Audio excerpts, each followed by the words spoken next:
ಬೇರೆ ಪ್ರೆಡಿಟರ್ ಮೂವಿಗೆ ಆಗಲಿ ಬೇರೆ ಏಲಿಯನ್ಸ್ ಮೂವಿಗೆ ಆಗಲಿ ಕಂಪೇರ್ ಮಾಡಿಕೊಂಡ್ರೆ ಇದು ಸ್ವಲ್ಪ ಡಿಫ್ರೆಂಟ್ ಆಗಿದೆ.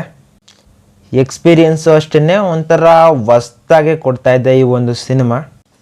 ಏನು ಬಸ್ಸು ಫ್ಯಾಮಿಲಿ ಆಡಿಯನ್ಸ್ಗೆ ಟಾರ್ಗೆಟ್ ಮಾಡ್ತಿದ್ದೀರಾ?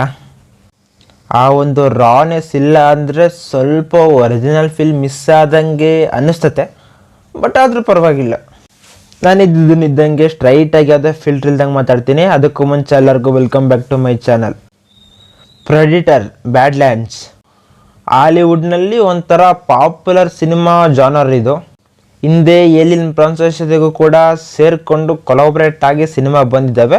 ಅವೆಲ್ಲನೂ ಕೂಡ ನನಗೊಂಥರ ಇಷ್ಟ. ಅದರಲ್ಲೂ ಪ್ರೆಡಿಟರ್ ಮೂವೀಸಲ್ಲಿ ಆ ಒಂದು ಏಲಿಯನ್ಸ್ನ ಫೈಟಿಂಗ್ ಸ್ಕಿಲ್ಸು, ಹಂಟಿಂಗ್ ಸ್ಕಿಲ್ಸು ಮತ್ತು ಆ ಒಂದು ರೆಸ್ಟಿಕ್ನೆಸ್ಸು ಸ್ವಲ್ಪ ಎಲ್ಲರನ್ನೂ ಅಟ್ರ್ಯಾಕ್ಟ್ ಮಾಡುತ್ತೆ. ನನ್ನ ಕೂಡ ಅಷ್ಟೇ ಅಟ್ರ್ಯಾಕ್ಟ್ ಮಾಡೋವಿವು.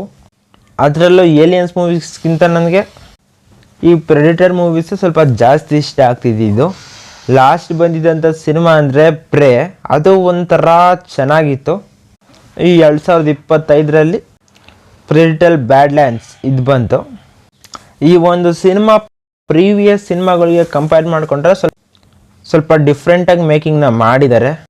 ನೋಡ್ತಾ ಇದ್ರೆ ಗ್ಯಾರಂಟಿ ಇವರು ಫ್ಯಾಮಿಲಿ ಆಡಿಯನ್ಸ್ನ ಟಾರ್ಗೆಟ್ ಮಾಡ್ತಾ ಇದ್ದಾರೆ ಅಂತ ಕಾಣಿಸ್ತಾ ಇದೆ. ಬಟ್ ಆದರೂ ಒಂಥರ ಚೆನ್ನಾಗಿದೆ ಆವಾಗಲೇ ಹೇಳೋ ಥರ. ಅಷ್ಟೇ ಅಲ್ಲ, ಈ ಒಂದು ಸಿನಿಮಾದಲ್ಲಿ ಪ್ರೆಡಿಟರ್ಸ್ಗೆ ಜಸ್ಟ್ ಹಂಟರ್ಸ್ ಥರ ಮಾತ್ರ ಪೋರ್ಟ್ರೇ ಮಾಡ್ದಂಗೆ ಅವಕ್ಕೊಂದು ಎಮೋಷನ್ ಬಾಂಡೇ ಆಗಿರ್ಬೋದು, ಅವುಗಳು ಕಮ್ಯುನಿಕೇಷನ್ನೇ ಆಗಿರ್ಬೋದು, ಇವನ್ನೆಲ್ಲ ಸ್ವಲ್ಪ ಎಕ್ಸ್ಪ್ಲೈನ್ ಮಾಡಿದ್ದಾರೆ. ಟ್ರೈಲರ್ ನೋಡ್ತಾ ಇದ್ರೆ ಸ್ವಲ್ಪ ಕ್ರಿಂಜ್ ಅನ್ಸೋದು. ಬಟ್ ಸಿನಿಮಾ ಓಕೆ, ಚೆನ್ನಾಗೆ ಸ್ಯಾಟಿಸ್ಫೈ ಮಾಡ್ತು. ಸೈಫೈ ಹಾರರ್ ಜಾನರಲ್ಲಿ ಬರೋ ಈ ಒಂದು ಸಿನಿಮಾ ರಾನೆಸ್ಸು ಜಾಸ್ತಿ ಇಲ್ಲ ಅಂದ್ರೆ ಕೂಡ ಎಂಟರ್ಟೈನ್ಮೆಂಟ್ ಬಿನ್ನಲ್ಲಿ ಹಂಗೆ ಹೋಗ್ಬಿಡುತ್ತೆ. 1:47 ಗಂಟೆ ಇರೋ ಸಿನಿಮಾ ಚೆನ್ನಾಗಿದೆ ಕಣ್ರಿ. ಒರಿಜಿನಾಲಿಟಿನ ಮಿಸ್ ಆದರೂ ಕೂಡ ಒಂದು ಡಿಫ್ರೆಂಟ್ ಅಟೆಂಪ್ಟ್ ಅಂತ ಹೇಳ್ಬೋದು. ಸಿನಿಮಾ ನನಗೆ ಮಾತ್ರ ಇಷ್ಟ ಆಯಿತು. ನಿಮ್ಮ ಪ್ರಕಾರ ನಿಮ್ಗೆ ಯಾವ ಥರ ಎಕ್ಸ್ಪೀರಿಯೆನ್ಸ್ ಕೊಡ್ತು ಅಂತ ಕಮೆಂಟ್ ಮಾಡಿ. ಇಲ್ಲಿವರೆಗೂ ವಿಡಿಯೋನ ನೋಡಿರ್ತೀರ ಅಂದರೆ ವಿಡಿಯೋ ಸ್ವಲ್ಪನಾದರೂ ಇಷ್ಟ ಆಗಿರುತ್ತೆ. ಸೊ ಸಪೋರ್ಟ್ ಮಾಡಿದ್ರೆ ನಾನು ಕೂಡ ಸೈಡಲ್ಲಿ ಬೆಳ್ಕೊಂಬಿಡ್ತೀನಿ.